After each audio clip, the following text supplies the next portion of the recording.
गरीबों के मसीहा, नारी के मुक्तिदाता,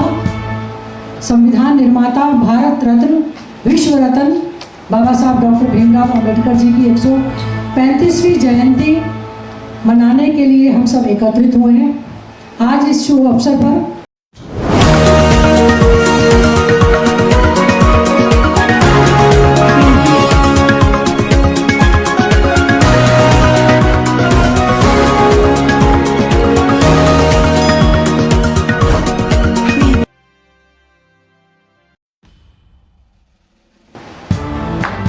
हमारी पूरी कार्यकारिणी, प्राथमिक से विश्वविद्यालय स्तर तक की हमारी पूरी टीम और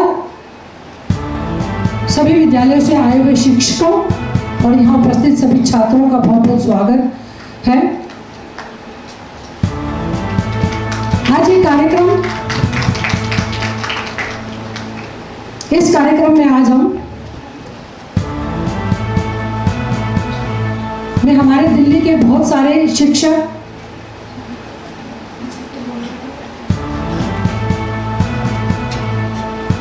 आज इस कार्यक्रम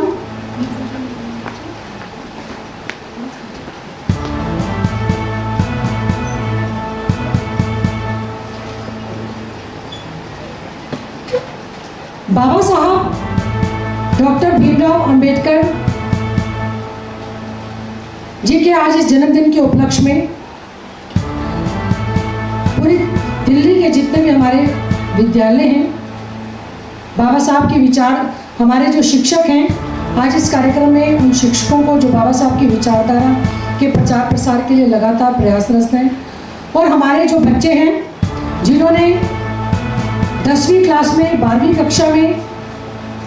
80+ नंबर लिए हैं, आज इस कार्यक्रम में उन बच्चों को और उन शिक्षकों को सम्मानित किया जाएगा। साथ ही कुछ स्पोर्ट्स के बच्चे हैं जिन्होंने दिल्ली के स्कूलों में गोल्ड मेडल हासिल किया है, और साथ ही इसके अलावा इस बार इस मंच के द्वारा एक छोटी सी एक नई पहल की गई है कि हमारे विद्यालयों में पढ़ने वाले CWSM के बच्चे हैं बहुत सारे, उनको भी या उनके पेरेंट्स को ध्यान में रखते हुए हमने एक छोटा सा प्रयास किया है कि उनको उनकी ज़रूरत के हिसाब से व्हीलचेयर और छड़ी वॉकर उपलब्ध आज हम यहाँ से मंच के माध्यम से डोनेट करेंगे। अभी थोड़ी ही देर में हमारा प्रोग्राम जो है शुरू हो जाएगा। देखिए, मैं ज़्यादा बाबा साहब जी के बारे में, क्योंकि आप सभी बुद्धिजीवी हैं, बाबा साहब को आप सभी ने पढ़ा है, बाबा साहब जी के बारे में मैं तो शायद थोड़ा बहुत जानती हूँ, उससे ज़्यादा आप लोग जानते होंगे, लेकिन मैं सिर्फ यहाँ बाबा साहब जी ने जो मूल मंत्र दिया था,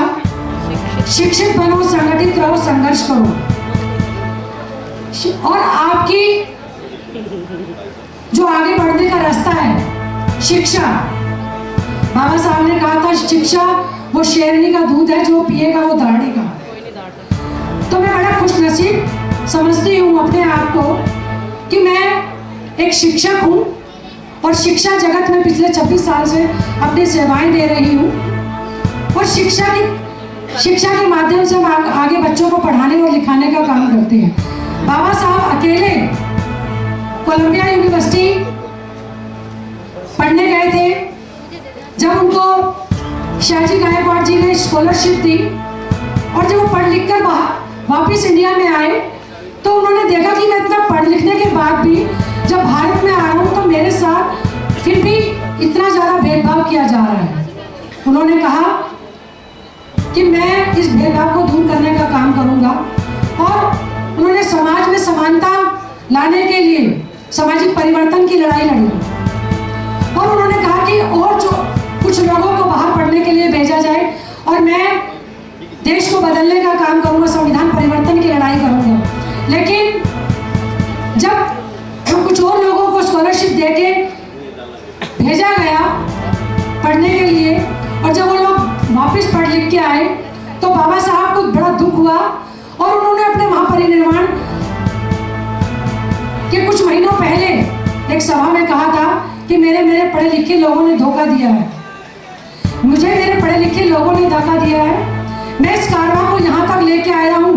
आगे नहीं बढ़ा सकता। सकते तो पीछे तो मत ले जाओ।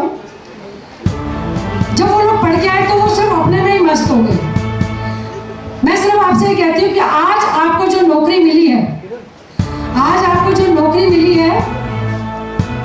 वो कोई आपको आसानी से नहीं मिल गई। इसकी लड़ाई हमारे महापुरुषों ने, बहुजन महापुरुषों ने लड़ी है, महापुरखों ने लड़ी है। जब वो लड़ाई लड़ी उसके बाद आपको संविधान के तहत आरक्षण मिला और आरक्षण के तहत आपको संविधान में नौकरी का अधिकार मिला। स्वतंत्रता, समानता, न्याय की जो आज आप बात करते हैं वो बाबा साहब के संविधान की देन है। बाबा साहब का संविधान नहीं होता तो आपको कहीं शिक्षा में नहीं आरक्षण नहीं मिलता, नौकरी में, रोजगार में आरक्षण नहीं मिलता। आज उनकी बदौलत ही हमें बहुत अच्छी स्थानों पर हमें रोजगार मिले हुए हैं। लेकिन मैं भी इतने दिन से देखती हूँ कि जब हमें रोजगार मिल जाते हैं हम सोचते हैं हमें तो भैया नौकरी मिल गई। Press the bell icon on the YouTube app and never miss another update.